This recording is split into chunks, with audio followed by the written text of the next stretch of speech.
अस्सलाम वालेकुम, very very good morning to all of you. New Pakistan में आपको नबीहा इजाज सलाम पेश करते हैं और इस दुआ और इस उम्मीद के साथ कि हफ्ते का जनाब आज पहला दिन है तो आप लोग भी खैर आफियत से होंगे और अच्छी सेहत पे होंगे और जहाँ जहाँ प्रोग्राम देखा जा रहा है तमाम लोग आई होप सो खुशबाश होंगे। अच्छा जी, प्रोग्राम की आज जो हाईलाइट्स हैं वो मैं आपके साथ शेयर करती हूँ। बहुत ही चर्चा है आफ्टर फ्राइडे जिस खबर की बजट कितना इफेक्टिव है, आम लोगों पर किस तरीके से असरअंदाज होगा आने वाले टाइम पे, इसके ऊपर एक डिटेल तबसरा आपके साथ शेयर करेंगे कि इसमें आम आदमी के लिए आखिर रिलीफ क्या है। तो बहुत ही आसान लैंग्वेज में, आसान बातों में आपको समझाने की कोशिश करेंगे। अच्छा जी, इसके साथ साथ ही हम प्रोग्राम में आगे चलकर आपको बताएंगे कि आपने बहुत ही खूबसूरत और गोरे बच्चे देखे होंगे जिनके बाल भी गोल्डन कलर के होते हैं, बड़े प्यारे लगते हैं। बेसिकली ये एक डिजीज है, इसको कहा जाता है या समझा जाता है।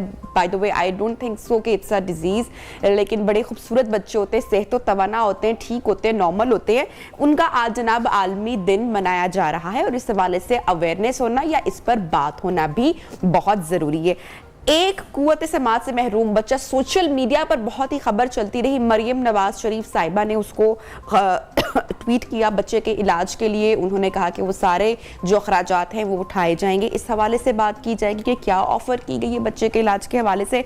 और फिर जनाब एक बहुत ही लंबा और तवील मोटरसाइकिल पर सफ़र तय करने वाला शख्स सीधा पाकिस्तान पहुंचा है और मोटर बाइक पर कई ममालिक का सफ़र तय करते हुए ये यहाँ पहुंचे हैं। आज हम उनसे भी आपकी मुलाकात करवाएंगे। सबसे पहले प्रोग्राम का आगाज करते हैं आज की टॉप स्टोरी और सबसे बड़ी खबर, और वो है बजट के हवाले से। बजट के हवाले से जनाब जो मिफ्ता इस्माइल साहब हैं वो कुछ खुश दिखाई नहीं दे रहे हैं।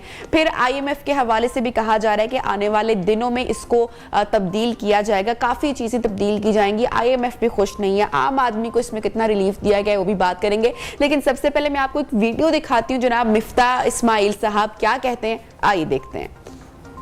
सपोर्ट प्रोग्राम की रकम में इजाफा किया गया है। 2022-23 के बजट में ये रकम बढ़ाकर 364 अरब रुपए कर दी गई है। अवाम और सनत और तिजारत के लिए तवानाई कलीदी अहमियत रखती है। अगले माली साल के दौरान इस मद में 570 अरब रुपए की रकम रखी गई है। पेट्रोलियम के शोबे में हमने बकाया जात की अदायगी के लिए 248 अरब रुपए की रकम इजरा की है। हमने हायर एजुकेशन कमीशन के लिए करंट बजट में 65 अरब रुपए की रकम मुख्तस की है। 44 अरब रुपए HEC की तरक्याती स्कीमों के लिए रखे गए हैं। मुल्क भर में तलबा को 1 लाख लैपटॉप आसान इक़्तिसाद पर फराहम किए जाएंगे। फसलों और मवेशियों की पैदावार बढ़ाने के लिए 21 अरब रुपए रखे हैं। यूथ एम्प्लॉयमेंट पॉलिसी के तहत 20 लाख से जायद रोजगार के मौके तक नौजवानों की रसाई यकीनी। इसी के ऊपर बात करेंगे। हमारे साथ मौजूद है माहिर मुआशियात डॉक्टर शाहिद हसन सिद्दीकी साहब।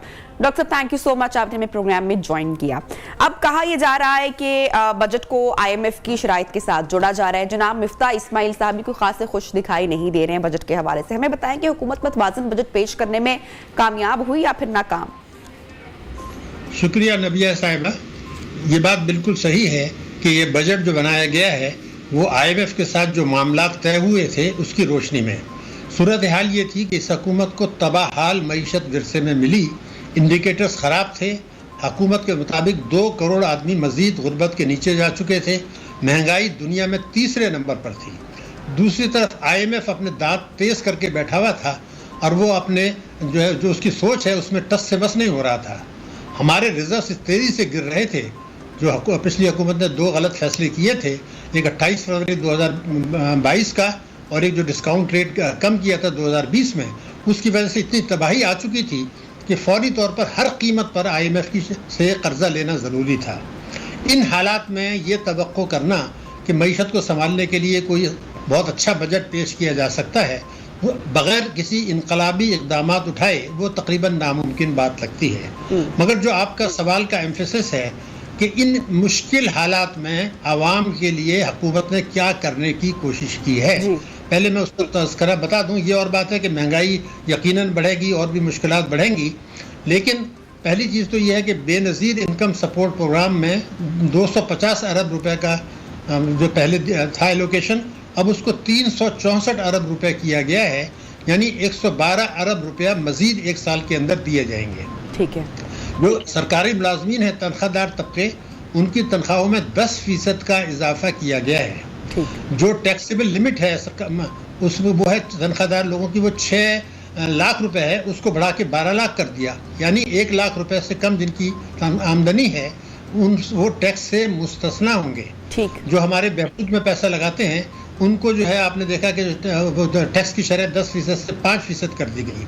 जो बहुत ज़्यादा बात हो रही है कि 8 करोड़ लोगों को दिया गया है कि 2000 रुपया पर महीना फी ख़ानदान ये दिया गया है, लेकिन ये 400 रुपये महीना फी शख्स बनता है औसतन। तो फिर देखा आपने कि उन्होंने कर्जे देने की बात की है जो लोगों को रोज़गार फराहम करने के लिए। ये असल चीज़ है जिसको मैं अहमियत देता हूँ कि लोगों को रिस्क फराहम करने के लिए आप उसमें कहा गया है कि 5 लाख रुपए तक के कर्जे बिलासूद दिए जाएंगे। प्लम्बर, इलेक्ट्रीशियन जो है, कारपेंटर, घरेलू ख़वातीन, किसान, अगर उनको ये कर्जे दिए जाते हैं तो इससे लोगों को रोज़गार मिलेगा। ये है असल चीज़ जिसको मैं अहमियत देता हूँ। लेकिन इसके लिए थोड़ी सी स्कीम को बदलने की ज़रूरत है जो नहीं की गई।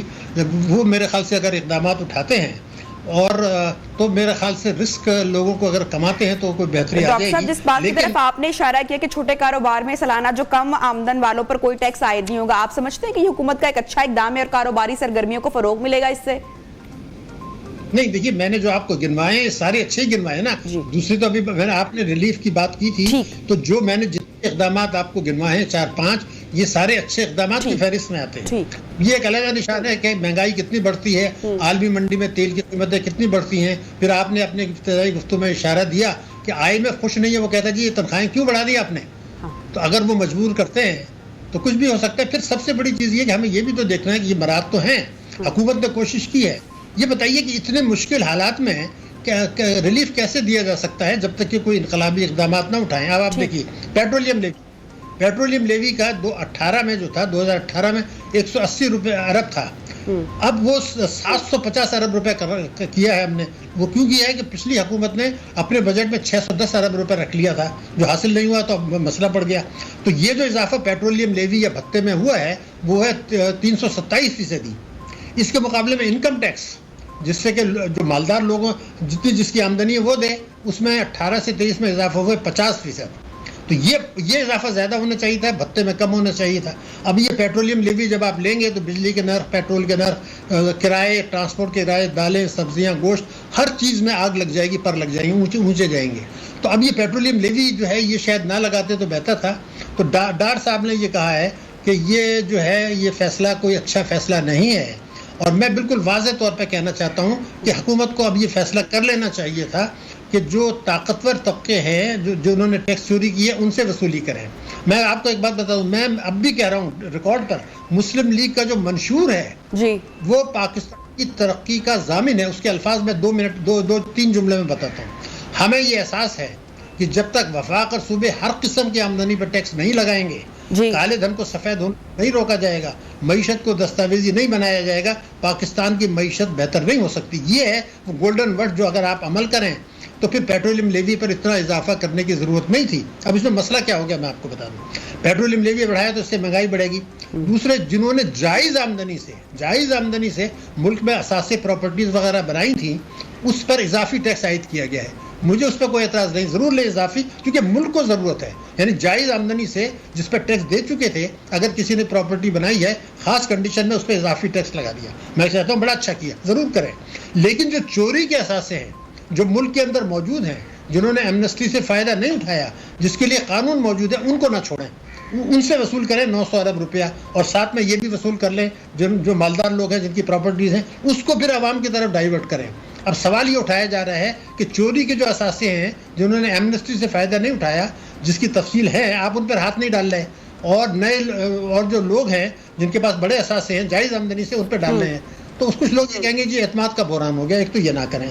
दूसरा ये था कि मैं अब भी कह रहा हूँ कि नाजायज़ असासे से अगर आप 900 रुपये अरब ले लेते हैं, जिसकी तफसीलात आपके पास हैं, तो कुछ महीने बाद आप पेट्रोल के दर गिरा सकते हैं, यकीनन गिरा सकते हैं, GST की शरह कम कर सकते हैं। यानी वो इनकलाबी इक़दाम उठा के अगर आप तारीख में अपना नाम सुनहरी उर्फ़ों में ले आते हैं, पाकिस्तान से गुर्बत में कमी कर देते हैं, बेरोज़गारी में कमी कर देते हैं, तो ये चीज़ जो है ना, ये फिर ऐसी चीज़ होगी जो हमेशा दोहराई जाएगी। लेकिन अगर वही होता रहा जो कि 1988 से हो रहा है, अब देखिए 1993 से अब तक 7 हुकूमतें आई, वो सबने ये कहा कि मईशत तबाह है। ठीक है, आप बिल्कुल बजा फरमा रहे हैं डॉक्टर साहब। मैं आपसे पूछना चाह रही हूँ, सरकारी मुलाजमीन की तनख्वाहों में इजाफे की हवाले से जो रिलीफ की बात हुई और सनतों की तरक्की, सनतों के लोड शेडिंग के खात्मे को नुमाया किया जाए, बिजली की किल्लत को खत्म किया जाए, तो हुकूमत इसमें कामयाब हो पाएगी? सनत के लिए लोड शेडिंग खत्म करना तो यकीनी तौर पर एक चैलेंजिंग सूरत हाल है, ऐसा हो पाएगा? देखिए, ऐसा नहीं कि सरकारी मुलाजमीन के लिए जो तनख्वाहें बढ़ाई हैं उस पर अभी IMF ने एतराज़ किया है, जिसकी वजह से डिले हो रही है। अब ये देखना है कि हम किस हद तक उनको कन्विंस कर पाते हैं, अल्लाह करे के कर लें। लेकिन अब देखिए ना, लोड शेडिंग का मसला ये है, मैं आपको बता दूं कि हमारे यहाँ जो पानी से जो हमारी बिजली बनाए हैं उसकी इस्तेदाद है 60,000 गीगावाट। हम उसमें जो है ना सिर्फ 10,000 बना रहे हैं। अगर हमारे पास मुल्क में डैम्स होते तो ये मुफ्त बिजली होती, तकरीबन मुफ्त होती। अब ऑयल से बना रहे हैं, ऑयल से वो रोज़ कीमतें बढ़ रही हैं, फिर पेट्रोलियम लेवी, फिर रुपए की कदर गिर गई तो बहुत महंगी है, इंपोर्ट बिल भी बढ़ रहा है, फिर लाइन लॉसेस भी हैं, ट्रांसमिशन लॉसेस भी हैं। तो लोड शेडिंग को खात्मा करना आसान नहीं है, लेकिन अगर आप ये कामयाबी हासिल कर सकते हैं कि जो नवाज शरीफ साहब के दौर में हुआ था कि आपने CPEC मंसूबे लेके अपनी पैदावार जो है बिजली की बढ़ा ली थी और आपकी प्रोडक्शन आ गई। अब ये दूसरा स्टेज है कि आप ट्रांसमिशन के लॉसेस वगैरह कम करें और इसकी लागत कम करें। तो ये नामुमकिनात में से नहीं है, लेकिन आप चाहें कि जुलाई में हो जाएगा तो नहीं होगा। देखिए ना, लेकिन ये कि बहुत सारे गलत फैसले माजी में होते रहे हैं। अगर ये एक चीज़ ठीक हो जाए, CPEC को रीएक्टिवेट कर लें, टैक्सों की जो है वो बेहतर बना लें, टैक्सों पर जो उनका मंशूर है, और टेक्नोलॉजी की तरफ तवज्जो दें, लोगों को रोजगार फराहम करने की तवज्जो, ये मसले हल हो जाएंगे। लेकिन ये है कि फिर कोalition पार्टनर्स जो हैं वो भी तो अपने अपने मुतालबात ला रहे हैं। डॉक्टर साहब, ये जो फिक्स्ड टैक्स की बात हो रही है जो आवाम से लिया जाएगा, क्या ये उसको रिलीफ देगा या उसको मजीद बोझ तले दबाएगा? दूसरा, मैं आपसे आखिरी सवाल भी करना चाहूंगी कि जो मिफ्ता साहब कह रहे हैं कि 15 दिन में कुछ तब्दीलियां हो सकती हैं, IMF चूंकि खुश नहीं है, तो वो तब्दीलियां कौन सी हो सकती हैं? मेरे 2 सवाल है आपसे सर। ये तब्दीली का तो मैंने आपको बता दिया, बड़ी वही है, वो कहते हैं जी आपने तनख्वाहदार तबकों को क्यों बढ़ा दिया, इजाफा, उनको तकलीफ है। इसलिए कि लोग अगर ये चाहते हैं कि पाकिस्तान में लोग गैर मुतमईन रहें, इतना बड़ा मसला नहीं है। अगर उनको एतराज़ करना है तो इस पर करें कि नाजायज़ असासों से आप पैसे ले लें, लेकिन इस पर एतराज़ करना कि तनख्वाहें क्यों बढ़ानी। अरे भाई, अगर मेरे मुल्क में पिछले महंगाई 13.5% बढ़ी है और मैंने 10% तनख्वाह बढ़ा दी तो कौन सा गुनाह किया? तो ये तो देखे ना, पाकिस्तान के घेरा तंग करने वाली बात है ना, तो ये तो उनका बिल्कुल नाजायज़ शराइत है। लेकिन मेरा जो कहना है वो ये है कि हमारी मईशत में सकत है, हमारे जो है वो इनकलाबी फैसले करने की ज़रूरत है जो इनके मंशूर के मुताबिक है। वो कोई नई बात नहीं कर रहा, लेकिन IMF को ये मानना पड़ेगा कि हमें भी मानना पड़ेगा कि IMF से कर्जा नहीं, क्योंकि इतनी तबाह करके मईशत गई है कि पिछली हुकूमत इतना बर्बाद करके गई है कि रिजल्ट नहीं है आपके पास, तो फिर हमें मानना पड़ेगा। लेकिन जो चीज़ मैं बात कहने वाला हूँ वो ये है कि हुकूमत बेयकीनी की जो कैफियत है, सियासी अफरा तफरी है, धमकियाँ हैं, गलत बयानियाँ हैं, ये पाकिस्तान के मुफाद में नहीं है। अभी मैं शौकत तरीन को सुना था, एक जुमला आप इजाज़त दे दें मुझे बोलने की, वो ये कहता है जी पाकिस्तान दिवालिया होने वाला था। हर वो आदमी जो पाकिस्तान को दिवालिया कहता है, मैं उसको मुहिब वतन नहीं समझता। हम दिवालिया नहीं होने वाले थे। आप हुकूमत से दुश्मनी करें, मुल्क के साथ दुश्मनी ना करें, ये मैं एक मैसेज देना चाहता हूँ। बहुत जरूरी है कि मैसेज दें कि मुल्क को दिवालिया कह के आप मुल्क को नुकसान ना पहुंचाएं, मेहरबानी करें। बिल्कुल, thank you so much doctor Shahid Hasan Siddiqui sahab, आप हमारे साथ शामिल गुफ्तगू थे। और ये वो कड़ा वक्त है जहां पर हमारी जो आवाम है, हमारे जो लोग हैं, उनके तो बेचारे हाथ में कुछ मौजूद नहीं है, महंगाई में वो पिस रहे हैं। लेकिन हमारे जो सियासतदान हैं, हमारे जो लीडर्स हैं, मैं समझती हूँ उनका ये फर्ज है कि वो इस वक्त अपने सियासी मुफादात को परे रखकर मुल्की मुफाद के लिए अगर एक हो सकते हैं या कोई ऐसी बात कम से कम चले स्प्रेड ना करें। ना हो आप एक, बड़ा मुश्किल काम है, बड़ी चैलेंजिंग सूरत हाल है आपके लिए, चले आप एक ना हो, लेकिन कम से कम ऐसी स्टेटमेंट्स आप मत दें जो कि एंटी पाकिस्तान हो। लेंगे यहां पर ब्रेक और ब्रेक के बाद आपको दोबारा ज्वाइन करेंगे, साथ रहिए।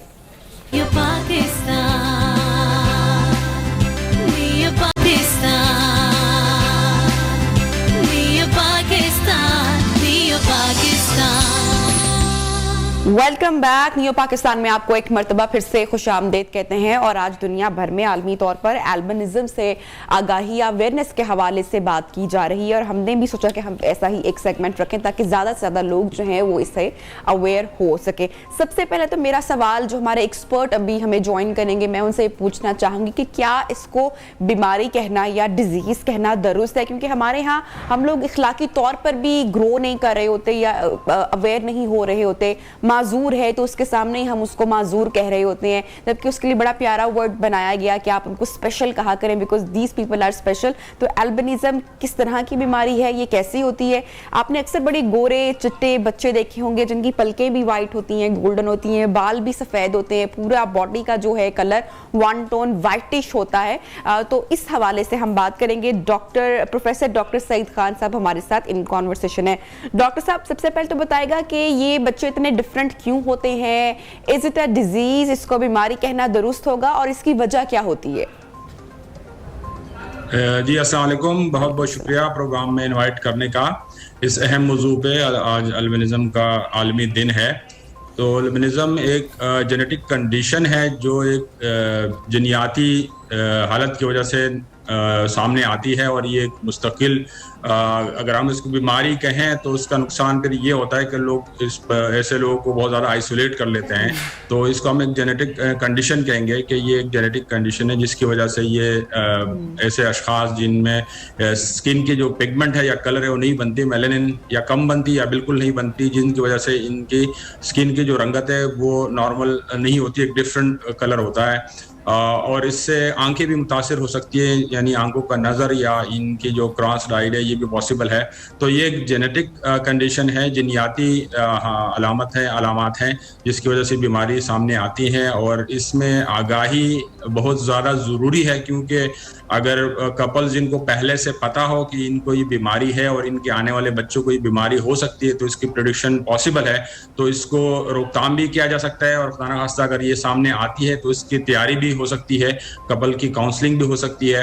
तो दुनिया भर में इसके बारे में आगाही का मुहिम जारी है, और ये इसलिए ज़रूरी है क्योंकि जनियाती जो हालत होती है उसमें इंसान का कोई अमल दखल नहीं होता, उस बंदे का स्पेशली जिनको ये अलामात होती हैं तो उनको हमने आइसोलेट नहीं करना, उनको हमने स्पेशल कह के या बीमार कह के कॉर्नर नहीं करना, क्योंकि इसके साथ जो स्टिग्मा कनेक्टेड है स्पेशली हमारी सोसाइटी में वो मार देती है। बीमारी खुद नहीं मारती या बीमारी खुद उससे नुकसान नहीं है, लेकिन जिस तरह हम ऐसे अफराद को कॉर्नर कर लेते हैं या उनके साथ जो साइकोलॉजिकली स्टिग्मा रिलेटेड होता है या ट्रॉमा रिलेटेड होता है उससे ज़्यादा नुकसान होता है बनिस्बत इस अलामात के या इस बीमारी को अगर हम कह लें तो इसकी इतनी ज़्यादा नुकसान नहीं होता। डॉक्टर साहब, आपने बोला कि इट्स अ जेनेटिक कंडीशन और ये आपके जनियाती तौर पर ट्रांसफर होती है।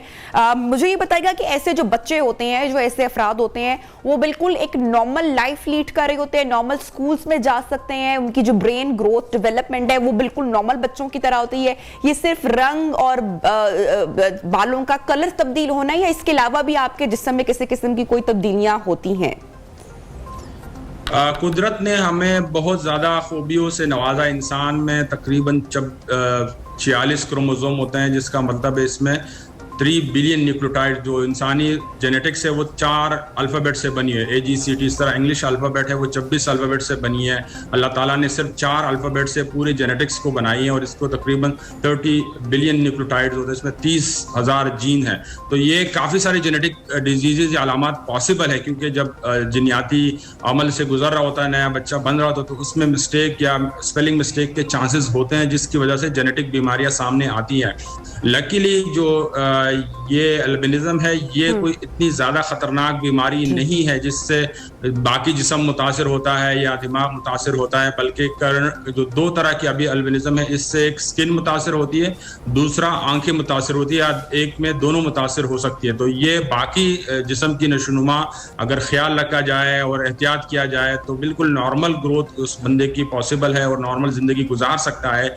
लेकिन माशरे के बाकी अफराद का भी उसमें अमल दखल है कि वो उस बच्चे को किस तरह ग्रो होने देते हैं, उसकी कितने अहमियत उनको देते हैं। इसकी स्किन अगर डायरेक्ट सनलाइट से एक्सपोजर होती है तो उससे नुकसान होता है, क्योंकि सेंसिटिव होते हैं उनकी स्किन।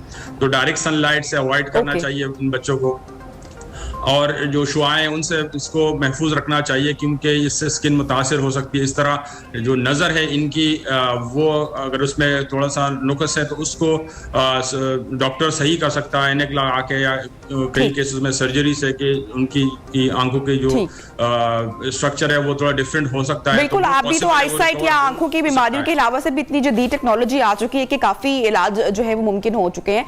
अच्छा डॉक्टर साहब, मुझे बताइएगा कि कोई आपको मालूम है कि आपकी फैमिली में कोई एल्बिनिज्म था, किसी को आपके ग्रैंड पेरेंट्स में से, या आपकी फैमिली हिस्ट्री रह चुकी है, तो आगे वाली जनरेशन किस तरीके से ख्याल रख सकती है? क्या करना चाहिए, क्या एहतियात हो सकती है, कौन से ऐसे टेस्ट होने चाहिए कि पता चल जाए कि कितनी परसेंटेज है कि खुदा ना खास्ता आने वाली जनरेशन में भी ये चीज ट्रांसफर करेगी? बिल्कुल, ये बहुत अहम सवाल है। बाकी जेनेटिक डिजीज की तरह एल्बिनिज्म भी जेनेटिकली प्रिवेंटेबल डिजीज है। अगर काउंसलिंग हो, पहले से कपल्स को पता हो, तो ये बिल्कुल इसको अवॉइड किया जा सकता है। ये रिसेसिव डिजीज है, मतलब 2 जीन लाजमी है, ज़रूरी होते हैं एक कपल में। एक मदर से अगर जीन आ रहा है और फादर में भी वो जीन है, तो पॉसिबिलिटी है कि चारों में से एक बच्चे को ये बीमारी हो सकती है और एक जो है बाकी उसमें कैरियर बन सकते हैं। तो इस तरह की प्रेडिक्शन बिल्कुल की जा सकती है। इसी तरह बिफोर बर्थ भी टेस्ट जेनेटिक या डीएनए टेस्टिंग के जरिए पॉसिबल है कि मालूम किया जा सकता है कि आने वाले बच्चे में ये बीमारी होगी कि नहीं होगी। तो बहुत सारी अभी तक टेक्नोलॉजी ने एडवांसमेंट की है और आसानी से ये मालूम किया जा सकता है कि आने वाले बच्चे को ये बीमारी होगी या नहीं होगी। या इस तरह अगर कपल को पहले से टेस्ट किया जाए, अगर उसमें दोनों जीन माँ में भी है और वालिद में भी वो जीन मौजूद है, तो उनको गाइड किया जा सकता है कि आने वाले उनका जो बच्चा है कितने % चांसेस है कि उनको ये बीमारी लाहक हो सकती है। तो बिल्कुल इनको कपल को गाइड किया जा सकता है, जेनेटिक टेस्टिंग की जा सकती है और प्रेडिक्शन की जा सकती है, और उसके हिसाब से कपल्स को तैयार रहने के लिए काउंसलिंग जरूरी की जाती है। और प्रिवेंट करना मकसूद हो तो प्रिवेंट भी किया जा सकता है। ठीक है डॉक्टर साहब, ये भी बताएगा कि 2 एल्बिनिज्म में मुब्तला जो अफराद हैं, अगर वो शादी के बंधन में बंध जाते हैं, तो किस तरह से, जैसे कि आपने बताया कि प्रिवेंट किया जा सकता है इसको, या अगर कोई एक भी उसका शिकार है, आप तो किस तरीके से क्या एहतियाती तदाबीर होनी चाहिए कि जो आने वाली जनरेशन है वो इससे बच सके? जिस तरह मैंने टेक्निकली ज़बान में बताया, जो आपने आसान अल्फाज में है कि अगर दोनों को पहले से बीमारी है, दोनों को एल्बिनिज्म है, तो 4 में से या मतलब 25% चांस है कि उनमें से आने वाले बच्चे को ये बीमारी हो सकती है। 1 आउट ऑफ 4 जो है ये चांस है कि उनको एल्बिनिज्म हो सकती है। तो इस तरह ये, तो डॉक्टर ऐसे लोग अपनी जिंदगी को स्मूथ कैसे कर सकते हैं?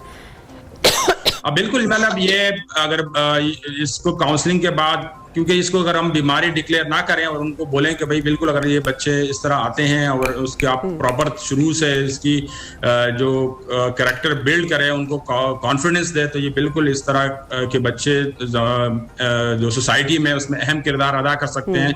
और काफ़ी सारे ऐसे नामी गिरामी लोग हैं जो साइंटिस्ट हैं, बड़े बड़े सनअतकार हैं इस वक्त, जो एल्बिनिज्म के शिकार है, लेकिन वो बड़े बड़े ओहदों तक जा चुके हैं, उन्होंने अपने आप को मनवाया है। तो बिल्कुल डॉक्टर सईद खान साहब हमारे साथ इन कॉन्वर्सेशन थे और एल्बिनिज्म के आलबदिन के हवाले से हमें अवेयर कर रहे थे। और कोई भी आप अपनी सोसाइटी में अगर किसी भी ऐसे शख्स को देखें जो कि आपको थोड़ा सा डिफरेंट लगता हो या वो आपको स्पेशल लगता हो, तो ज़रूरी नहीं है कि आप उसको इस चीज़ का बार बार एहसास दिलवाएं, और कोशिश करें कि हमारे जो आसपास ऐसे स्पेशल लोग हैं उनकी लाइफ को या हम उनके साथ अपने रिलेशन को जितना नॉर्मल रख सकते हैं उसके लिए हमें थोड़ी सी एफर्ट करते रहना चाहिए। यहाँ पर लेंगे प्रोग्राम में एक ब्रेक और ब्रेक के बाद आपको दोबारा ज्वाइन करेंगे, साथ रहिए।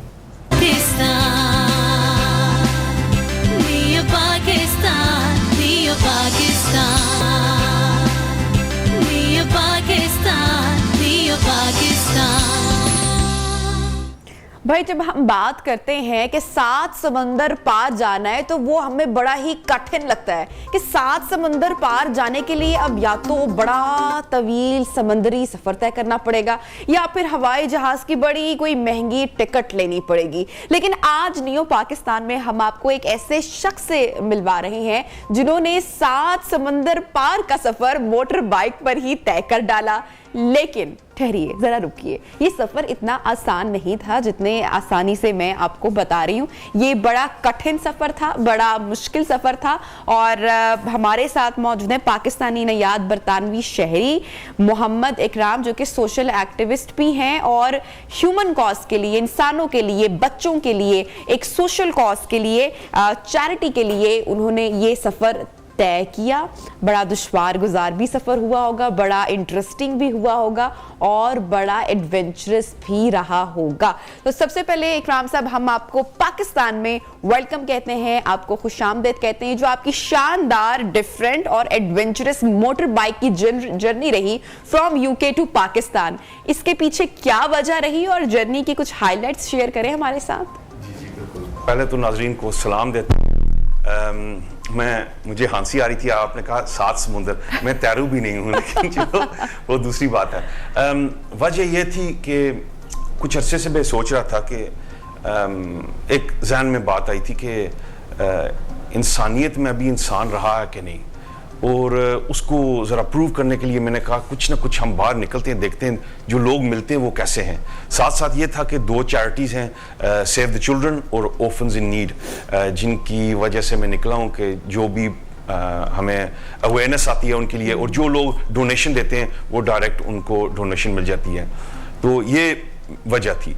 अच्छा, ये सोशल कॉज के लिए आपको, यानी कि बच्चों के लिए आप कुछ करना चाहते हैं। बिल्कुल बिल्कुल, तो मासूमों के लिए। ये जो ट्रैवल है ये किस तरह से हेल्प आउट करेगा, या ये क्या सोचकर आपने प्लान किया और किन किन ममालिक से होते हुए आप यहाँ पर आए? अच्छा, ये एक छोटी सी कहानी बताता हूँ। अरसे पहले मैंने एक सफर किया था 1100 किलोमीटर रोज का, 11 दिन लगातार। अच्छा। यूके से मैं गया था अफ्रीका और वापस। तो मुझे स्पॉन्सरशिप मिली थी BMW से। तो BMW का एक डायरेक्टर ने कहा था अगर आप कोई करेंगे हम उस वक्त आपको पैसे देंगे जब हम समझते हैं कि आप 70% आपके चांसेस हैं कि आप बचे ना। तो मुझे उस वक्त महसूस हुआ कि वाकई जब तक आप मुश्किल एक सफर नहीं अपनाते, लोग आर नॉट इंटरेस्टेड, लोग इंटरेस्टेड नहीं है। ये बड़ा, ये तो बड़ा चैलेंजिंग नहीं रहा होगा, बड़ा कहीं पे खौफनाक भी रहा होगा। फैमिली आपकी एग्री कर गई इस बात पे? मतलब इतने मुल्कों से सफर करते हुए जाना है, फिर मोटर बाइक पर जा रहे हैं, ज्यादा कुछ सामान भी नहीं अपने साथ रह सकते, आगे पेट्रोल मिले ना मिले कुछ पता नहीं है, रात को सोने की कोई जगह मिले ना मिले, यू हैव टू सी। सो ये जो सारे चैलेंजेस आते रहे, एक सबसे बड़ा चैलेंज आपको क्या लगा जहां पे आपने कहा ओहो ये क्या कर लिया इकराम? एक तो वो पॉइंट बताइएगा और फिर कैसे मदद हुई? अच्छा, तो बात यह है कि मदद की बात से शुरू करता हूँ। लोग डोनेट करते हैं, लिंक्स हैं मेरे YouTube चैनल पर, ट्रैवलर MIA, तो डायरेक्ट पैसे चले जाते हैं चैरिटीज को। जो सबसे मुश्किल वक्त आया था, सच बताऊं तो वो पाकिस्तान में आया था। मुश्किल वक्त बहुत सारे आए, लेकिन हद से ज्यादा एक मुश्किल वक्त आया था रानीकोट में। पता नहीं मैं प्रोनाउंसिएशन मेरा सही है, रानीकोट है या रानीकोट है। उधर गया था 7 किलोमीटर, रानीकोट ही है जी। हाँ, 7 किलोमीटर दूर गेस्ट हाउस से था। हाँ। और क्योंकि अब सिंध का जो मौसम है बहुत सख्त है। हाँ। और जब आप 36-37 दिन लगातार 9 से 12 घंटे चलाते हैं मोटरसाइकिल, तो थकावट जमा होती जाती है। तो उस वक्त मुझे शक पड़ता, वो जो इकट्ठी हुई थी ना, वो ग्लास से ऊपर वो पानी निकल गया था मेरा। तो मेरी बस हो गई थी, 7 किलोमीटर आगे जाना था। फिर जिक्र किया और जिक्र करते करते वहां में पहुंचा। That was the hardest. अच्छा, कौन कौन से जनाब ममालिक आपने क्रॉस किए, जरा बताएं हमारे पास। बताता हूँ। यूके एक हो गया, फ्रांस, बेल्जियम, लक्समबर्ग, फिर उसके बाद वापस फ्रांस आया ताकि मैं पहाड़ी इलाके से गुजरूं, शामनी, फिर स्विट्जरलैंड, लिechtenstein, ऑस्ट्रिया, इटली के बाद स्लोवेनिया, क्रोएशिया, बोस्निया, मोंटेनेग्रो, फिर अल्बानिया, फिर मैसेडोनिया, फिर ग्रीस, फिर तुर्की, ईरान, आखिर पाकिस्तान। तो प्रॉपर आपने रूट पहले से स्टडी किया हुआ था, प्लान किया हुआ था? कुछ चैलेंजेस भी, जो या कोई मुश्किल भी आई होगी रास्ते में, तो कैसे देखा सब कुछ? अभी मुझे हंसी आती है, मैं चाहता हूँ मैं आपको कहूँ कि मैंने पूरा प्लान किया। हाँ। बड़ी अक्लमंदी के साथ। हाँ। पर इतना नहीं हूँ, बेवकूफ हूँ। रोज का रोज एक ट्रिप में प्लान करता था। हाँ, तो क्योंकि मैं चाहता था कि मैं गाँव इलाके से गुजरूं, छोटे शहरों से गुजरूं, और जब भी मुझे लोग पूछते थे कौन है, क्या कर रहे हैं, I would always introduce myself as Mohammad Ikram Asif. मैं कहता था मेरा नाम है मोहम्मद इकराम। तो उनको महसूस होता यू मुस्लिम। इतने सवाल मुझे पूछे गए थे, यू मुस्लिम, और हैरानगी के साथ कि आप मुसलमान हैं, क्योंकि यूरोप में बल्कि पूरी दुनिया में फिलहाल मुस्लिम्स को जरा दबाया जाता है। तो मैं ये भी चाहता था, इसलिए लोग मुझे कहते हैं what is your reason for riding, क्या आपकी वजह? शुरू में बच्चे थे, पर रास्ते रास्ते में वजह भी बदलते रहे, मजीद आते रहे। एक ये वजह थी। एक मुझे आपको बताता हूँ, एक नशा भी आता है।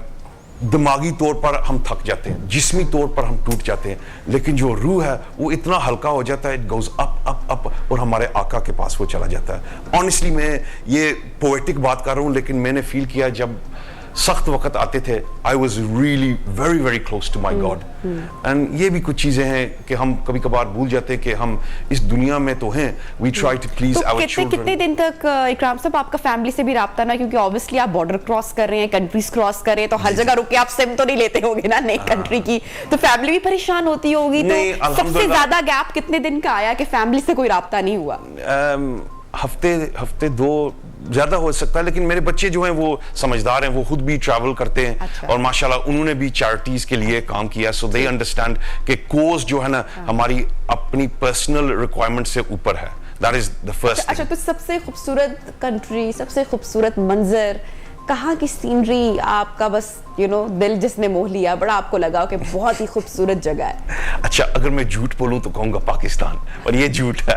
लेकिन पाकिस्तान तो दिल है ना, पाकिस्तान तो धड़कन है। नहीं, मैं आपको बताता हूँ, खूबसूरत देखें, अल्लाह ने पूरी दुनिया बनाई, बॉर्डर्स तो हमने बनाए, इंसानों ने बनाए, तो सबसे प्यारा मुल्क तो आ जाता है, क्योंकि मैं खुद भी पहाड़ का हूँ, मुझे अच्छा लगा जो एल्प्स हैं, Swiss Alps, French Alps, Austrian Alps, वो प्यारे लगे हैं। मेहमान नवाजी के तौर पर पाकिस्तान के बिल्कुल करीब जस्ट 1 इंच आगे निकल जाता है ईरान। हाँ। ईरान की मेहमान नवाजी पर मैं हैरान हो गया। अच्छा। हाँ, तो मैं, और मजे की बात है, एक कहानी बताता हूँ छोटी छोटी।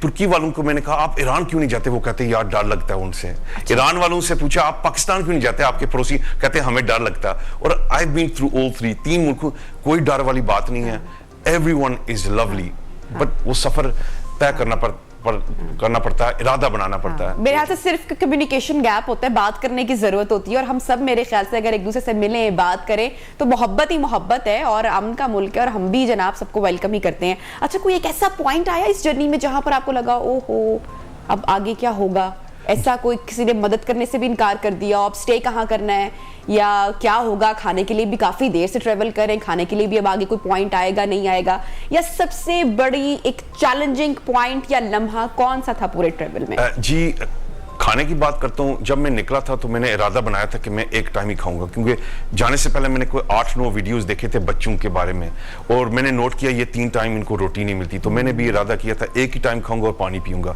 सिर्फ पाकिस्तान में वो कैंसिल हो जाता, क्योंकि यहाँ रिश्तेदार भी हैं, दोस्त भी हैं, तो मैं मनवाजी अगर उनकी ना एक्सेप्ट करें तो वो नाराज हो जाते हैं। चैलेंजिंग टाइम तो मैं आपको सच बताऊंगा, 9 से 12 घंटे रोज चलाना, एक दिन 15 घंटे चलाए थे, और एक दिन 7 घंटे, जो मैं समझता मेरी छुट्टी का दिन था, ये चलाना हर रोज मैं जब जागता हूँ मैं कहता हूँ क्या करूंगा, आई कांट डू दिस, मैं नहीं कर सकता। अच्छा, बच्चों के लिए अब आप क्या चाहते हैं, क्या आपने ऑब्जर्व किया है कि इन महरूमियों से बच्चे गुजरते हैं, आप उनके लिए क्या करना चाहते हैं, और क्या चाहते हैं कि कौन कौन आपके साथ इस कॉज में, सोशल नोबल कॉज में शामिल हो? मैंने नोट किया अक्सर यहाँ लोग खुतबे देते हैं, स्पीचेस देते हैं, and I don't want to do that. If I follow my prophet रसूल पाक सल्लल्लाहु अलैहि वसल्लम सरवर कायनात, उन्होंने उनका आखिरी खुतबा हम जानते हैं, वो करते थे हरकत से, जो हम अपनी जबान में कहते हैं हरकत में बरकत। इफ आई डू समथिंग, अगर मैं कुछ करता हूँ तो कोई देख के कहता मैं भी कुछ करना चाहता हूँ, वो भी that's great, that's all it is. जो देना चाहता है, अगर वो, क्योंकि जाहिर बात है पाकिस्तान में भी क्राइसिस ऑफ लिविंग आ रहा है, खर्चा बढ़ रहा है, इट्स डिफिकल्ट, तो वीडियो भी देखेंगे तो वीडियो से जो यूट्यूब से हमें कुछ पैसे मिलते हैं वो सब चैरिटी के हवाले चले जाते हैं। ये इस तरीके से भी मदद कर सकते हैं।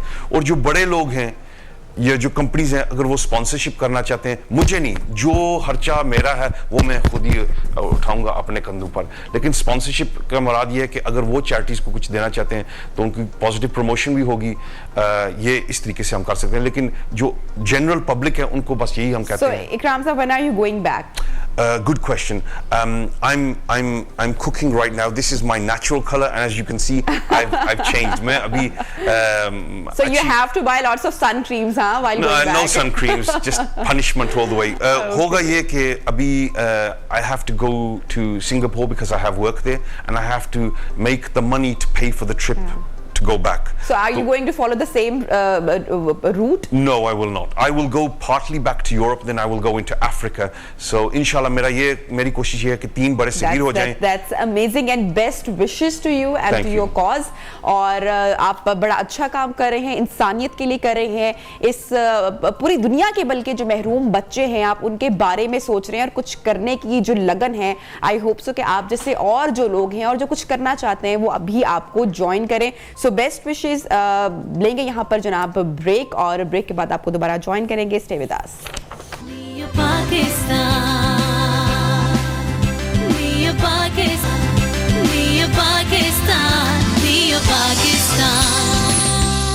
Welcome back and good morning once again. Neo Pakistan में आपको खुशामदीद कहती हूँ। खबर आपके साथ शेयर करने जा रही हूँ। एक पाकिस्तानी बच्चा जिसका नाम असमत अली है और इसका ताल्लुक आज़ाद कश्मीर से है।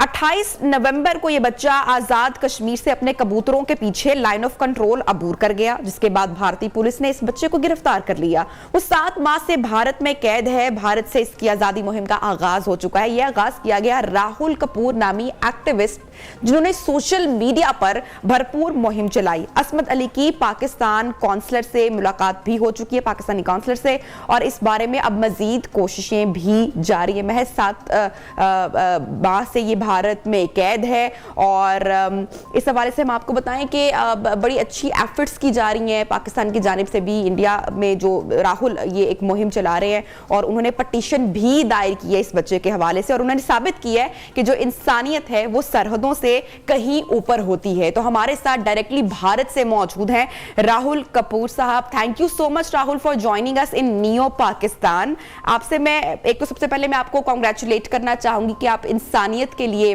आप ये काम कर रहे हैं। सोशल मीडिया पर आपने भरपूर मुहिम चलाई। केस कहां तक पहुंचा, क्या पेशरफ्त हुई है इसमें अभी तक? जी बहुत धन्यवाद आपका। देखिए, आपको बिल्कुल मुझे कॉन्ग्रेचुलेट करने की जरूरत नहीं है, ये तो इंसानियत का काम है, हम सबको करना चाहिए।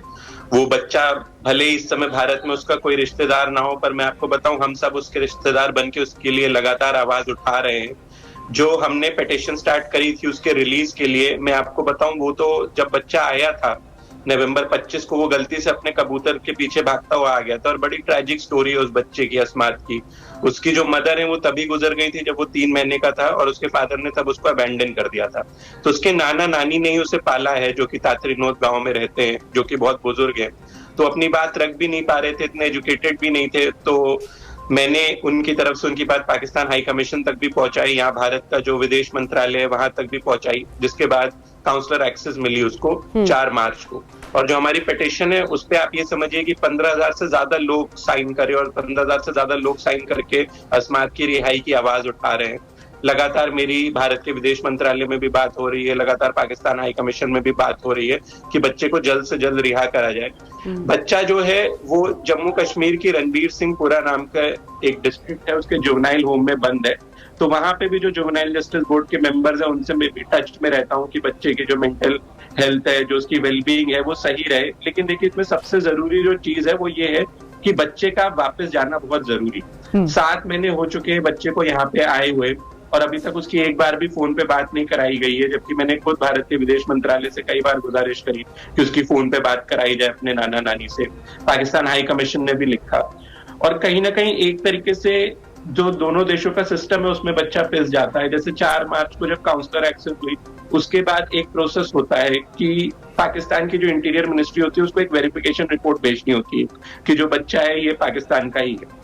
तो वो उस बात को भी 3 महीने से ज्यादा हो गए, लेकिन पाकिस्तान इंटीरियर मिनिस्ट्री से अभी तक वो रिपोर्ट नहीं आई। भारत की तरफ भी अभी तक उसका एक भी फोन कॉल नहीं कराया, जबकि ये बच्चे का अधिकार है। ये बच्चे का अधिकार है। कोई भी बच्चा जो कि जुवेनाइल होम होता है उसका अधिकार होता है कि आप उसकी फोन पे बात कराएं, उसको अपने घर वालों से मिलने दें, क्योंकि ये पाकिस्तान का बच्चा है तो भले आप उसको घर वाले मिला नहीं रहे, लेकिन फोन पे तो बात कराएं, जिससे कि उसके नाना नानी को भी एक तसल्ली और बच्चे को भी एक तसल्ली। राहुल, ट्रस्ट मी, आपसे बात करके मुझे बहुत ही अच्छा महसूस हो रहा है। I feel so glad, I feel so proud कि आप जैसे लोग सरहद पार बैठे हुए हैं, और जिस तरीके से आपने कहा कि बच्चा असमत, यहाँ पर कोई उसका रिश्तेदार भारत में मौजूद नहीं है, लेकिन आप सब लोग उसकी फैमिली की तरह उसके साथ आप एटलीस्ट कोशिश ये कर रहे हैं कि उसकी जो मेंटल हेल्थ है वो कॉम्प्रोमाइज ना हो। मुझे बताइए कि आपकी रसाई इस बच्चे तक किस तरह से हुई जब आपने सोशल मीडिया पर मुहिम चलाई, और जो दोनों मुल्कों की जो एक सियासी सूरत हाल है या जो सियासी पेचीदगियां हैं, किस तरह का आपको रिस्पांस मिला? कोई बैकलैश का सामना भी क्या आपको करना पड़ा, लेकिन उसके बावजूद आप डटे रहे? देखिए, बैकलैश पड़ता है इन तरीके के क्रॉस बॉर्डर इश्यूज में, वो मुझे भी करना पड़ा। लेकिन मैं आपको ये भी बताऊं कि जो हमारे यहाँ दिल्ली के फॉर्मर माइनॉरिटी कमीशन के चेयरपर्सन हैं डॉक्टर जफरुल इस्लाम खान साहब, उन्होंने तक हमारी पिटीशन साइन करी। मेरे को भारत के कई सारे सांसदों से भी इस पिटीशन में सपोर्ट मिली। रितेश पांडे जो कि मेंबर ऑफ पार्लियामेंट है, उनसे मैं मिला, मैंने उनसे सब कुछ शेयर करा कि बच्चा इस तरीके आ गया। इसके अलावा ईटी मोहम्मद बशीर है, उनका सपोर्ट मिला। तो हाँ, बैकलैश मिलता है, पर इंसानियत का काम है। आप कोई भी अच्छा काम करेंगे आपको बैकलैश मिलेगा ही, लेकिन इसका मतलब ये बिल्कुल नहीं होता कि हम काम करना छोड़ दें। वो जो 15,000 लोग हैं जिन्होंने साइन करा, उसमें भी बहुत सारे हैं जो भारतीय, क्योंकि हमने पिटीशन जो है स्टार्ट करी थी इंडिया में, फिर धीरे धीरे करके वो पाकिस्तान में गई। एक्चुअली होता क्या है कि जैसे कोई क्रॉस बॉर्डर इशू होता है तो बच्चे अक्सर गुमनामी में चले जाते हैं। यही अस्मात के साथ भी हुआ। पहले 2 महीने वो गुमनामी में रह गया, किसी को पता ही नहीं था कि बच्चा इस तरीके से बंद है रणबीर सिंहपुरा के जुवेनाइल होम में। ठीक है, बस हुआ ये कि जब 2 महीने बाद एक ट्विटर थ्रेड के जरिए मुझे पता चला और मैंने अस्मात के मामा से कांटेक्ट करा, उसके बाद फिर हमने उस केस को इन्वेस्टिगेट करके बाहर निकालना शुरू करा। तब हमें पता चला कि बच्चा तो जो अस्मात का घर है, अगर आप उसकी भी वीडियो देखेंगी तो आप ये समझिए कि एलओसी से बस 20-30 कदम दूर लगा हुआ। और यहाँ पे दिल्ली, बैंगलोर, मुंबई में बैठे लोगों को शायद लगता होगा कि एलओसी पे हर जगह बार्ड वायर्स है, हर जगह सिपाही खड़े। ऐसा होता नहीं। एक बॉल लेने भी बच्चा चला जाए तो गलती से हो सकता है वो जंगलों के पीछे से एलओसी क्रॉस कर जाए। वैसा ही कुछ अस्मात के साथ हुआ कि वो गलती से क्रॉस कर गया। उसके बाद जब हमने इन्वेस्टिगेशन शुरू करी तो हमें पता चला इसके ऊपर बहुत मिनिमल चार्जेस हैं। Egress internal movement control and ordinance के सेक्शन 2 और 3 है इस पे, जो कि होते इसलिए कि अगर कोई गलती से पार कर जाए, यानी ना कोई सिक्योरिटी से जुड़ा मुद्दा है, ना नेशनल सिक्योरिटी से जुड़ा मुद्दा है। आइडियली देखिए इन सब केसेस में क्या होना चाहिए, और मैं दोनों तरफ की सरकारों से भी ये गुजारिश करूंगा कि फर्स्ट लाइन ऑफ डिफेंस पे, यानी जब आर्मी ने ही नवंबर 25 को ये पकड़ा गया, नवंबर 28 तक ये वेरीफाई हो गया कि जो बच्चा है गलती से आया है। जब इसको पुलिस को सौंपा गया ना, इसको पुलिस को ना सौंप के वापस पाकिस्तान रेंजर्स को सौंप देना चाहिए था, जो ये अपने घर चले जाता। तो मैं दोनों साइड की सरकारों से गुजारिश करूंगा कि खासकर बच्चों के केस में एक ऐसा एग्रीमेंट बनाए, बच्चों की या उन लोगों की जिनकी मानसिक हालत सही नहीं होती, गलती से क्रॉस कर जाते हैं, कि फर्स्ट लाइन ऑफ डिफेंस में आप 72 आवर्स में इस बच्चे को या फिर ऐसे लोगों को जो गलती से आगे वापस भेजे, जिससे कि उनके इतने महीने ना बर्बाद हो। अब आप ये समझिए कि उनके नाना नानी इतने बुजुर्ग हैं, वो इतना परेशान होते हैं, मेरी जब भी उनसे बात होती है वो इतना रोते हैं। ठीक है, अब मान लीजिए बच्चे को तो हम वापस भेज दें, लेकिन उनको कुछ हो जाए तो हम हमारे पास या भारत सरकार। अच्छा, क्या राहुल, क्या एक्सपेक्ट किया जा रहा है कि अस्मत को आजादी का परवाना कब तक मिल जाएगा? सारी चीजें कब तक वाइंड हो जाएंगी इंशाल्लाह? देखिए, हमने जो अपनी तरफ से जुवेनाइल जस्टिस बोर्ड की प्रोसीडिंग्स है उसमें तेजी में कोई कमी नहीं करी है, यानी कि सारे एविडेंसेस क्लोज हो गए, सारे विटनेसेस पेश हो गए। अब बस 25 जून की एक हियरिंग बचती है और आप ये समझ लीजिए 5 या 10 जुलाई तक जजमेंट आ जाएगा, जिसमें पूरी तरीके से उसको एक्विट कर दिया जाएगा कि बच्चा गलती से आ गया, ये प्रूफ हो जाएगा। लेकिन उसके बाद भी हम उसको डिप्लोमेटिक प्रोसेस से ही वापस भेज पाएंगे पाकिस्तान, और वो तभी होगा जब पाकिस्तान इंटीरियर मिनिस्ट्री ये रिपोर्ट भेजेगी उसकी वेरिफिकेशन की, जो कि पाकिस्तान हाई कमीशन पे आएगा, और Pakistan high commission Indian side को लिखेगा कि हमारी साइड से वेरीफाई हो गया है, बच्चा पाकिस्तान का ये, आप इसको हमें सौंप दे। तो वो प्रोसेस मैं चाहता हूं जल्द से जल्द हो जाए, क्योंकि आज से 4 दिन पहले 8 जून को ही मेरी पाकिस्तान हाई कमीशन से बात हुई थी, जब मुझे पता चला कि पाकिस्तान इंटीरियर मिनिस्ट्री ने अभी भी वो रिपोर्ट नहीं भेजी।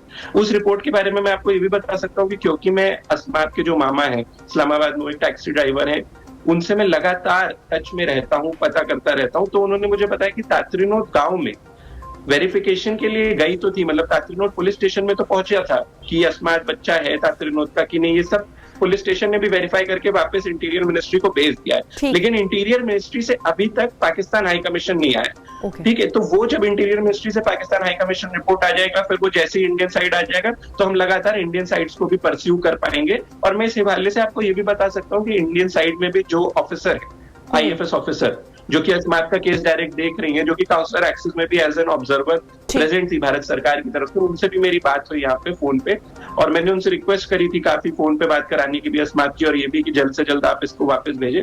तो उन्होंने भी मुझसे यही कहा था कि वो पूरी तरीके से सिंपैथेटिकली इस केस को देखेंगे, वो मेरी कंसर्न समझ रही हैं। तो देखिए, यहाँ से मैं पूरी उम्मीद करता हूँ कि सब कुछ, अगर सबने अपना काम उसी रफ्तार के साथ करा तो हम एक महीने के अंदर बिल्कुल, और अच्छे की उम्मीद रखनी चाहिए। और इंशाल्लाह हमारी दुआ है कि ये जो आप एक नोबल कॉज कर रहे हैं, आप ये जो सोशल वर्क कर रहे हैं, आप ये जो काम कर रहे हैं, ना जाने कितने ही ऐसे और बच्चों के लिए या बड़ों के लिए जो कि इंसाफ के मुंतज़िर हैं। मैं दुआ करती हूँ अपने रब करीम से कि वो आपके लिए आसानियां करे और आपको मदद मिले इस पूरे मामले में। जी राहुल, आपके चैनल के माध्यम से धन्यवाद भी करना चाहूंगा आपको कि आपने मौका दिया अस्मात की बात को रखने का पूरे पाकिस्तान के सामने। और आपके चैनल के माध्यम से सारे जितने भी पाकिस्तानी लोग इस समय मुझे देख रहे हैं उनसे भी गुजारिश करूंगा कि हमारी पिटीशन चल रही है change.org पे, जिसका टाइटल है change.org सेंड अस्मात होम। इस पे हमारे पास 15,000 से ज्यादा लोग जुड़ चुके हैं। आप लोग भी इस पे साइन करें, आप लोग भी ट्वीट करें, अपनी पाकिस्तान इंटीरियर मिनिस्ट्री को टैग करें और रिक्वेस्ट करें कि जल्द से जल्द अस्मात की वेरिफिकेशन रिपोर्ट यहाँ पर्सनली भी आपसे आप जो शेयर कर रहे हैं इसको मैं पर्सनली भी कोशिश करूंगी कि मैं ट्विटर पर इस हवाले से बात कर सकूं। जितने लोग मैक्सिमम हम ले सकते हैं अपने साथ वो हम ले सकें।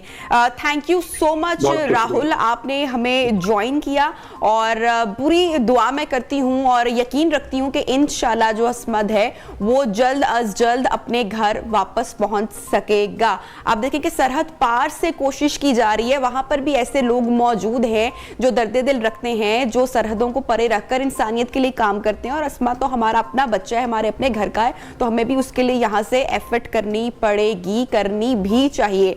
प्रोग्राम में यहाँ पर अब हम लेंगे एक छोटा सा ब्रेक और ब्रेक के बाद आपको दोबारा करेंगे ज्वाइन। स्टे विद अस।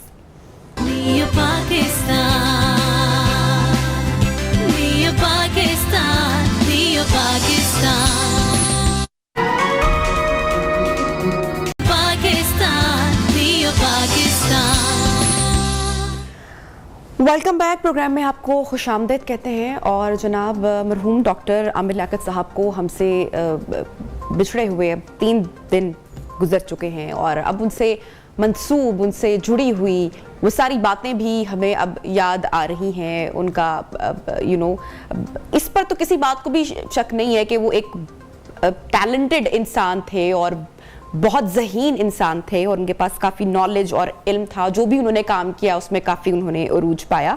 आखिरी दिनों में काफ़ी कड़वी कसीली बातें भी वो करते रहे, लेकिन वो सब कुछ ख़त्म हो गया, वो सब कुछ उनके साथ चला गया। बहुत सारे लोगों ने उनके हवाले से बहुत सारी बातें भी की जिन पर आज उनको शायद अफसोस भी है। इसी हवाले से हमारे साथ मौजूद हैं पाकिस्तानी इंडस्ट्री का एक जनाब बड़ा नाम मिशी खान साहिबा। मिशी, थैंक यू सो मच। मैं आपको प्रोग्राम में खुश आमदीद कहती हूँ। And first of all I am glad, I am really happy कि अगर हमने किसी को जज कर भी लिया या किसी से अगर हम इख्तलाफात रखते थे और उन चीज़ों को हमने हाईलाइट किया, लेकिन आई एम ग्लैड कि आपने उन सारी चीज़ों का जिसका तस्करा आपने माजी में किया, उनके जाने के बाद आपने अपने अल्फाज वापस लिए और आला ज़र्फ़ी का मुजाहरा किया।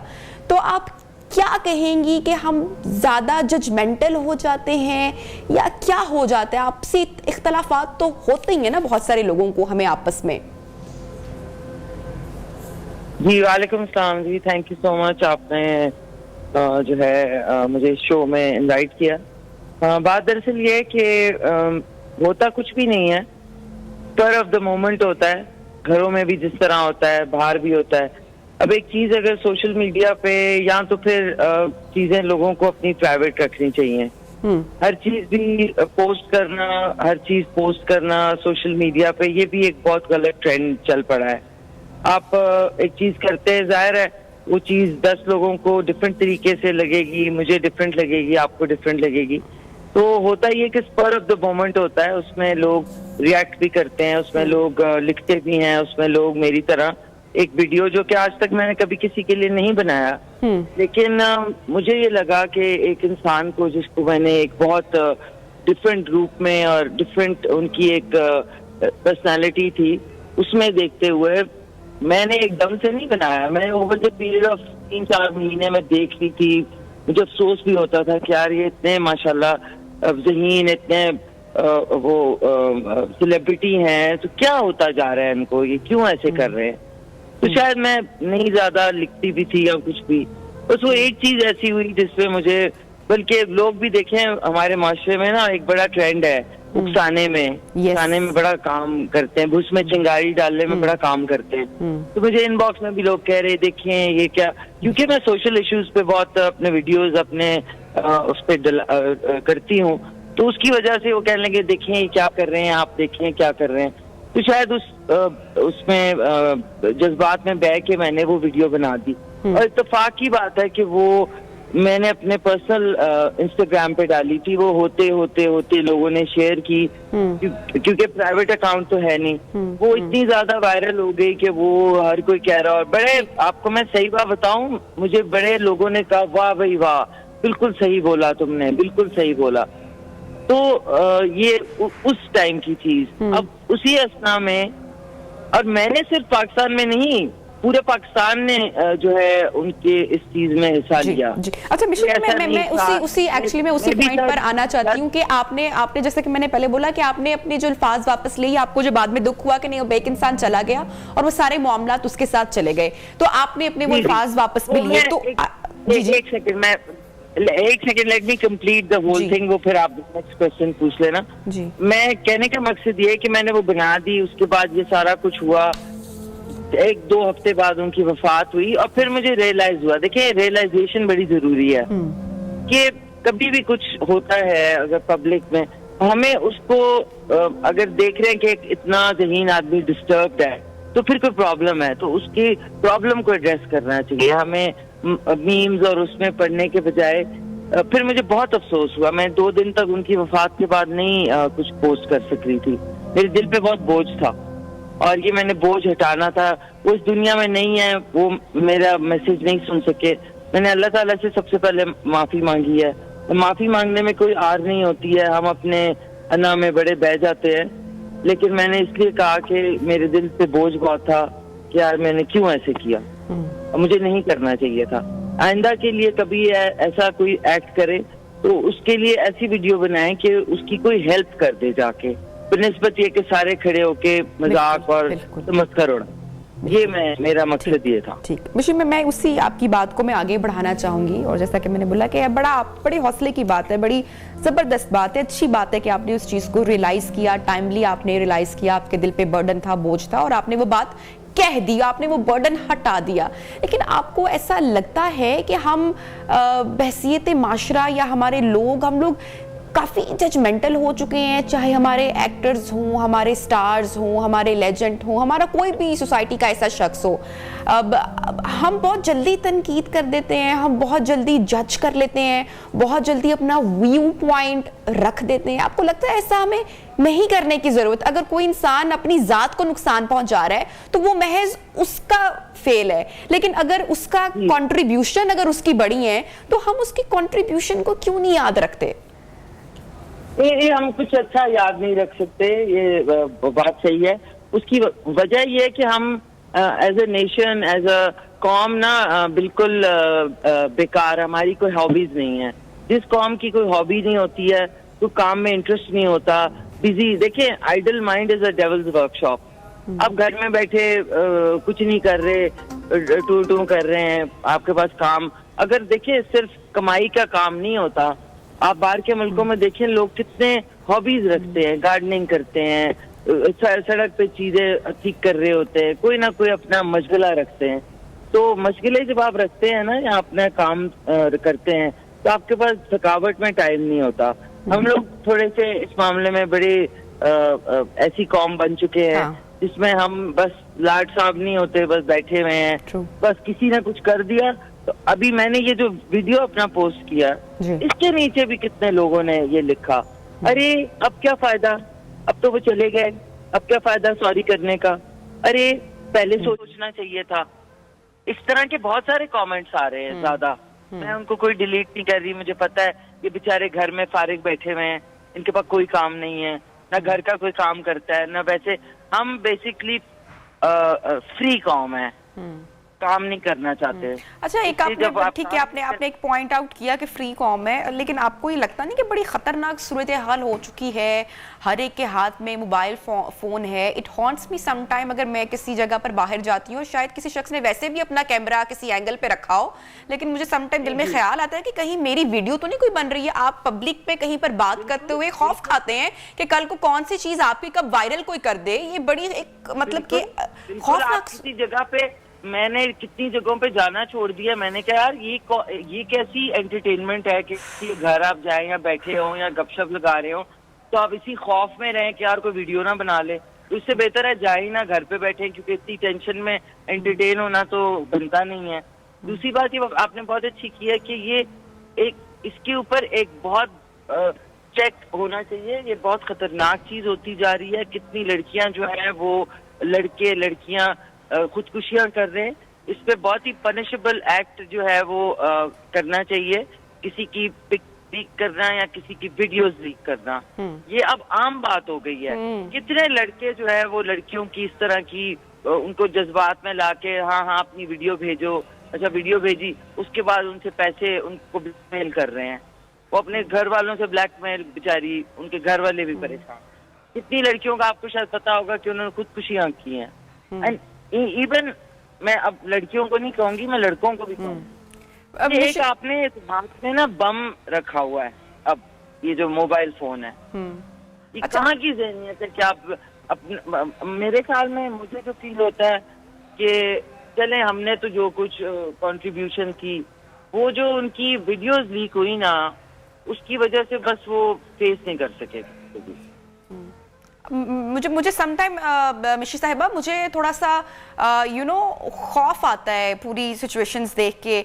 अच्छा, हमने जो डॉक्टर साहब की जो आखिरी वीडियोस देखी और जिस तरह से वो बार बार बताते रहे, जैसी एंजाइटी नजर आती रही, अब हमें रियलाइज हो रहा है ना, जब लोगों ने तो पहले बड़े मतलब आराम से कह दिया ना कि ड्रामा था और ये बंदा क्या कर रहा है, लेकिन अब आपको और मुझे रियलाइज हो रहा है कि वो कितनी तकलीफ में थे। हम में से किसी ने उनको हेल्प आउट नहीं किया। उनके आसपास कितने ऐसे लोग होंगे, कोई दानिश्वर होगा, कोई पढ़ा लिखा शख्स होगा, कोई सियासी शख्सियात होंगी, लेकिन क्या वजह है कि हम एक दूसरे की हेल्प नहीं करते, हम एक दूसरे को समझाते ही नहीं है। हम सॉरी, मैं एक बड़ा अजीब वर्ड यूज कर रही हूं। बेसिकली हम लोग खड़े होकर तमाशा देखते हैं। ये आज से मुझे रियलाइज हो गया था 10 साल पहले, जब वो मुईज और मुनीज को सियालकोट में मार रहे थे डंडों से, और लोग जो है छोटे छोटे मोबाइल से वीडियो बना रहे थे, बच्चे सर खुजला रहे थे और वो देख रहे थे। उसके बाद उसको उन दोनों को ट्रक में लादा, फिर उनको लटकाया। तो आप अगर ये रोमन्स के जमाने में होता था कि वो बीच में एक जगह होती थी जहाँ पे वो शेर छोड़ते थे और लोग बैठ के तालियां बजाते थे, और जो उनके ग्लैडिएटर्स होते थे एक दूसरे को मारते थे। तो ये वो वाली ज़हनियत है, इसको आप सोचें। उसके बाद वो जो अब हो रहा है कि बीच में लोग किसी को मार रहे होते हैं। देखिए, एमिनिशन हो तो आप हाथ नहीं रोकें। जुल्म करने वाले से देखने वाला ज्यादा गुनाहगार है। तो वो हमारी माइंडसेट तो तब से बन रहा है। वो जो छोटे छोटे बच्चे जिन्होंने वो 10 साल बाद अब 20 साल के हो गए होंगे, अब 18 साल के, तो उन्होंने वो देखा ना। तो हम लोग हेल्प नहीं करते, हम तमाशा देखते हैं, फिर उसके बाद हम बेसिकली बर्बादी का तमाशा देखते हैं। और वो कहते हैं ना कि यहाँ पे किसी को हीरो बनने के लिए मरना पड़ता है, तो ये वो बात साबित भी अब हो चुकी है। वो कहते हैं ना, है मोहब्बत तेरे अंजाम पे रोना आया, बस ये वाली एक मुझे तो वो आपने जो बात पूछी ना, वो हम हेल्प नहीं करते। उसकी वजह ये कि हम हेल्प जब सामने किसी को मार रहे और आप हाथ नहीं रोकते और उसको मना नहीं करते, तो हम एक आदमी घर में आ रहे थे, डिस्टर्ब थे, तो नीचे आप देखिए कमेंट्स में लोग सारे पूरे पाकिस्तान ने इस पे मीम्स बनाई और वो की। खाली मेरा वीडियो तो एक बहाना था, क्योंकि लोग मुझे जानते हैं। वो सारे जो कीबोर्डिस्ट जो बैठे हुए हैं घरों में, खवातीन हजरात सब, उनका भी, लेकिन देखिए ट्रोलिंग और ये वो आमिर लियाकत साहब, अल्लाह उनको जन्नत में जगह दे, उनके असाब इतने मजबूत थे कि वो इस चीज को ले सकते थे। बिल्कुल, लेकिन ट्रोलिंग इतनी ज्यादा हो गई मिशी साहिबा, ट्रोलिंग इतनी ज्यादा हो गई कि जो मजबूत आसाब वाला बंदा भी था, आप वो देखें कि वो भी मौत के मुंह में चला गया। ये एक मैसेज है, ये एक पैगाम है, ये हमें समझने की जरूरत है। मिशी साहिबा, बहुत शुक्रिया, आपने टाइम निकाला प्रोग्राम नियो पाकिस्तान में। मैं यही सिर्फ कहना चाहूंगी कि अगर आप किसी भी शख्स को अपने आसपास देखते हैं जो कि परेशानी में मुब्तला हो, जो कि डिप्रेशन में मुब्तला हो, तो प्लीज खुदारा उसकी हेल्प करें, उसको जज मत करें। प्रोग्राम में लेंगे ब्रेक और ब्रेक के बाद आपको दोबारा ज्वाइन करेंगे।